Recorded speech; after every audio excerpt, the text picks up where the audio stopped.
Show, Rickey Smiley Morning Show. Every Wednesday on the Rickey Smiley Morning Show is Wellness Wednesday, and there are more cases of the flu nationwide that it actually broke a 25-year record, and it hit my household as well. It hit, I guess it got Gary and Special K toe up this morning.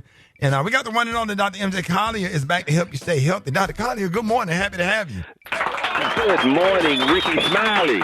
Good morning, Rock T. Special K. Gary's out, but good morning, Gary, Alfreda's, and the Brat.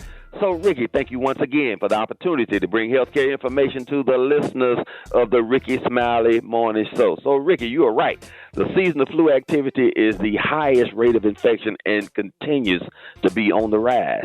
The CDC currently estimates that since September, the last time I reported on the flu was 3 weeks ago. There had been 1.9 million cases. Now we are up to 11 million flu cases. That's exponential growth in just a few weeks. We had 730 deaths a few weeks ago. Now we're up to over 5,000, including 9 pediatric deaths in New York. So this is a devastating flu season. Since early October, the state of Georgia has logged 29 flu deaths, and this is one of the most severe flu seasons in recent years. So why is this happening, Rickey? Holiday gatherings. There were opportunities for spreading the germs in the flu. The highest activity areas are, guess what? Colorado, Louisiana, New York, New Jersey, Georgia, and Texas. So what we are saying is it's all over the country, north, south, east, and west. And those cities that I mentioned are now in what's called the very high category, meaning they have an extraordinary flu rates. So even local health systems are recommending that people wear masks in the emergency room and test for flu using home test kits. If you end up going to the emergency room, expect a long wait time. There's a new variant of the flu, the influenza A. You know, there's type A and type B. This is the dominant form now, called the K variant. It became dominant the first week of December, and that was really the first week after Thanksgiving. So after everybody went home and had large Thanksgiving gatherings, then they spread the virus. This variant causes more severe illnesses. Hospitalizations have doubled each week for the past 2 weeks, and there's a rapid and severe rise. It's the hardest hit ages are those aged 5 to 24, followed by those ages 25 to 39. The third hardest hit group is ages birth to 4 years old. So we're hitting pediatric population. Last are those older than 65. And guess what, Rickey? This was surprising. The lowest infection rate is in the age of 50 to 64.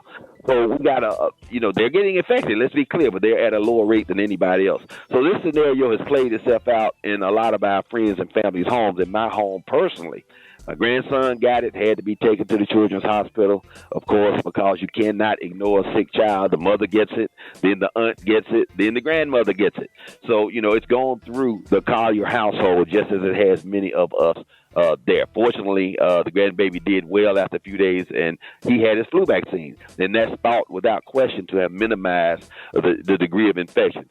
Virtually everyone that has had a death from the flu has not been vaccinated, and that is the problem. And vaccination rates continue to be very low. I've been talking about getting the flu vaccine. Yes, I've been talking about getting the flu vaccine for the past 3 months.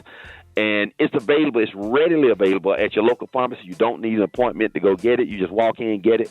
But remember, if you do get any vaccine, including the flu vaccine, you take an anti-inflammatory such as Motrin, Advil, or Aleve, a non-sedating antihistamine starting the day before you get the shot, the day you take the shot, and the day after, so you don't get symptoms and you don't get fever, you don't get a sore arm.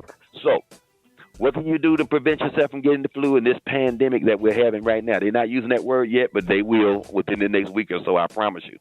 The best defense, of course, is the flu vaccine. And even if you get it today, by the time you get immunity, it's going to be at least 2 weeks later. But this is the time to get it. It is not too late. But also basic hygiene, washing your hands. If you touch a doorknob somebody has sneezed on, if you touch a railing, all those things, then you touch your face. It's incredible the number of times that we touch our face and totally unaware of it. But this is a respiratory virus. It's in the air, so all you have to do is breathe it. But if you touch it, then touch your face, the infectious pathway is through your nose, your sinuses, your lips, or your eyes. You rub your eyes, it's directly deposited.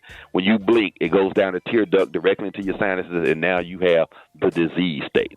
So the flu vaccine is recommended and indicated for everyone ages 6 months and up. If you're an older individual, they have a more potent version because of your immunity challenges. As you get older, your immune system doesn't function as well. Other things you can do, take vitamin D at 5,000 international units per day to boost your immune system and to optimize your immune response. Other things you can do are taking things like zinc. Turmeric is also good to boost the immune system. So those are things that you can get that will help control, but the best thing to do is avoid exposure, which is difficult to do, but don't infect yourself by touching your face. If you're around somebody that's coughing and sneezing, it's not a bad idea to wear a mask, particularly like if you're flying. Airplanes are just, toxic environments, particularly for infectious diseases and those that are respiratory in nature. So, again, this might be the time to pull your mask back out. We are installing a masking policy, or we did last week actually in my office, so that if you come in, you get a mask regardless of whether you're coughing or sneezing. You might be here for your blood pressure, but you're wearing a mask because I don't want my staff to get sick. Dr. Go ahead. Dr. Collier, I just got my flu vaccine 2 weeks ago, and I'm glad I did. But for the kids, they're saying People Magazine, they're reporting these kids that had passed away, and some of them, the parents took them to the hospital overnight, and then the next day they passed from like sepsis and encephalitis. What are warning signs that parents should watch out for? Because, you think you're just giving them Tylenol, Motrin, like they're just sick, but what are the warning signs when you should be like, okay, this is really, really bad. I need to take them to the hospital? Okay, a temperature of fever I would consider 101, but if your child gets a temperature of 102, that's immediate, go to the emergency room. No ifs, ands, or buts. It's best to get checked out. And the thing is, they will screen. They're going to check the kids for influenza A. They're going to check them for influenza B. They're going to check them for strep. They're going to check them for RSV.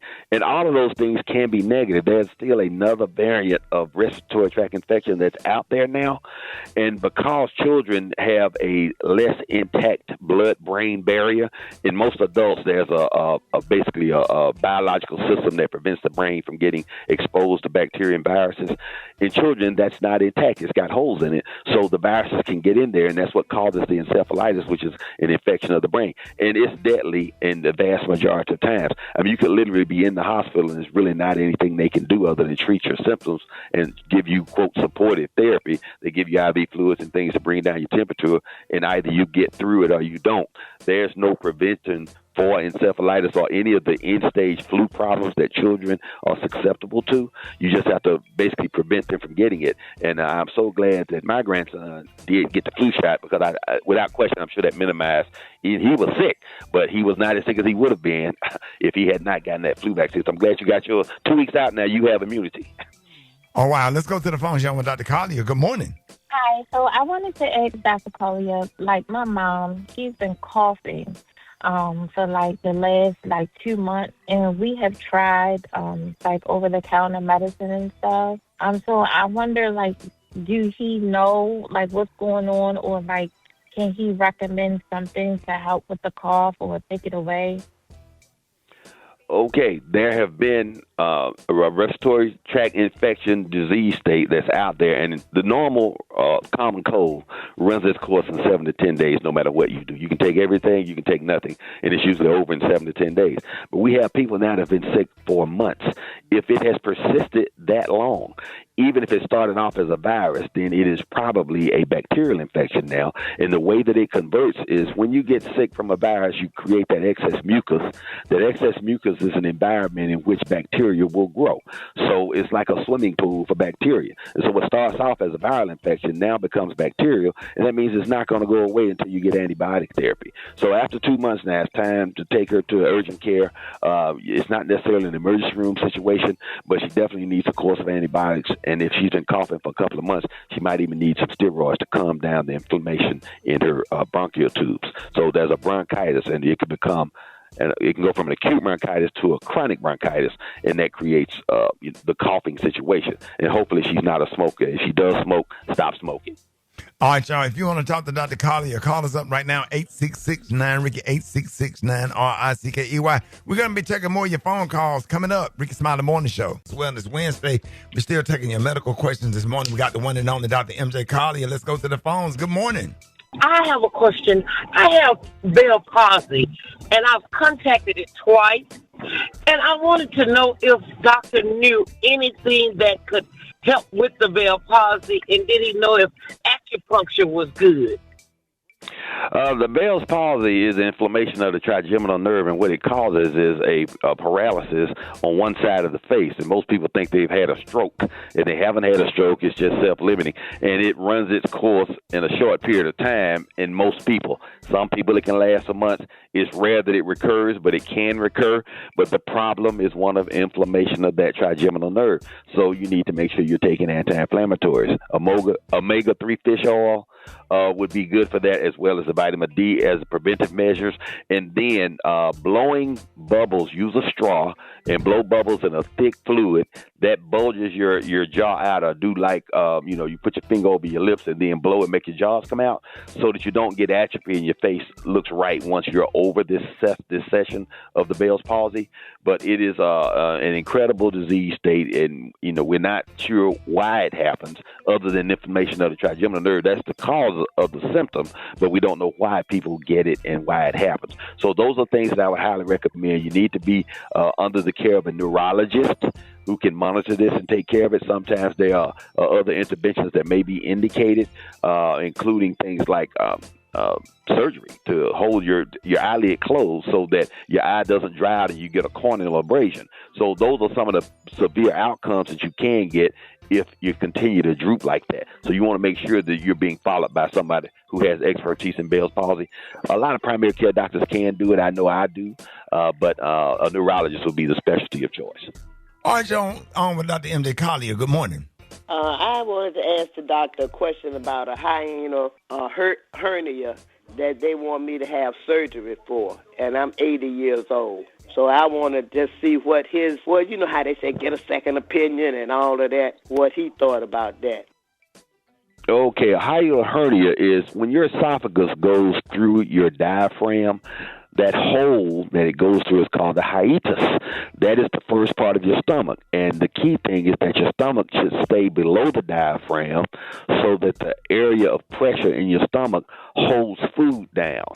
If your stomach starts to bulge up into the chest area where it's low pressure, and the reason that is low pressure is so that breathing is not work. It's almost a vacuum, so that breathing in and out is not real work for you. Below the diaphragm is the area high pressure to help move your food through that long tube of intestines as you're doing digestion. Oftentimes that hole gets dilated and the part of your stomach gets up into your chest, and so there's no pressure holding food down. So when you eat, you start to get reflux. That reflux is aggravating and irritating, but that acid can cause chronic damage to your esophagus called esophagitis and stop you from being able it scars down so that it won't close. So now every time you lay down, you're getting reflux almost to the point of vomiting.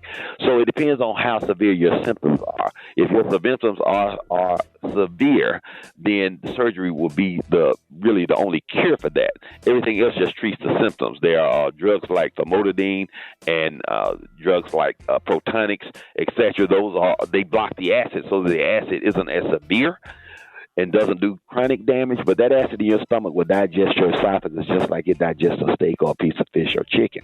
So it's important to keep that under control. At 80 years old, it may be giving you chest pain that mimics a heart attack, and so you're always constantly worried about whether it's your heart or your stomach. So one of the things that they do, now they're doing that surgery laparoscopically. They make 3 tiny incisions, and they pull the esophagus and the stomach down below the diaphragm, and they either use a suture to tack it in place or use a laser to spot weld it, and then that fixes the problem. So instead of the totally invasive that they used to do where they opened up your chest and your stomach, and nobody was ever right from that point on. Right. All right, gentlemen, Dr. Collier, good morning. Yes, I want to ask Dr. Collier. I'm a 2-time cancer survivor. I've been in remission for the last 15 years. I get a colonoscopy and an EGD every 2 years. Every time I get one, they pull polyps off. This time I got one, the EGD and the colonoscopy last week. and this time the cancer have came back. I want to know if there's something I can do to stop these polyps from growing. Okay, well, very significant is what you're eating. You need to eat a high fiber diet and clean foods. So you need to stay away from fried foods and anything that you know is obviously bad for you, things that are high in sugar. Those can predispose you to that. You need to make sure that you're taking probiotics to keep the biome of your intestines in a healthy way, because bad bacteria can cause inflammation. The inflammation causes the polyps. The polyps then either start off cancerous or become cancerous. That's why they're taking them off. So one, let's bask in the glow and claim that you are a cancer survivor. You've beat it twice. And so all you have to do is do those things. Now, I oftentimes tell people say, what can I do naturally to prevent cancer? Vitamin D is your best cancer fighter and prevention. You have to take it at a therapeutic dose. If they do not already have you taking vitamin D, you need to start taking it. If they have you taking less than 5,000 international units per day, you need to boost that up.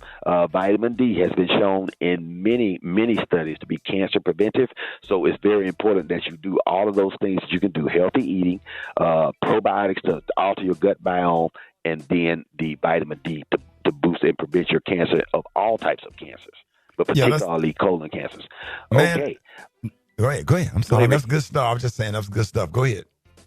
Okay, so these are the opinions of Dr. M.J. Collier, not those of Rickey Smiley, the Rickey Smiley Morning Show cast, or its production crew. Go to my official website, lipodrops.com, where you'll find information on Dr. Collier's Lipoimmune, the natural way, with 10 different supplements to prevent you and protect you during the cough, cold, and COVID season. Vitamin D to boost your immune system at 5,000 international units per day. And follow me on all social media at AskDrMJ.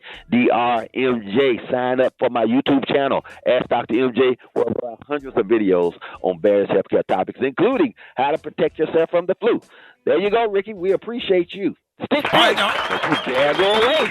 You're listening to Dr. MJ on the Rickey Smiley Morning Show.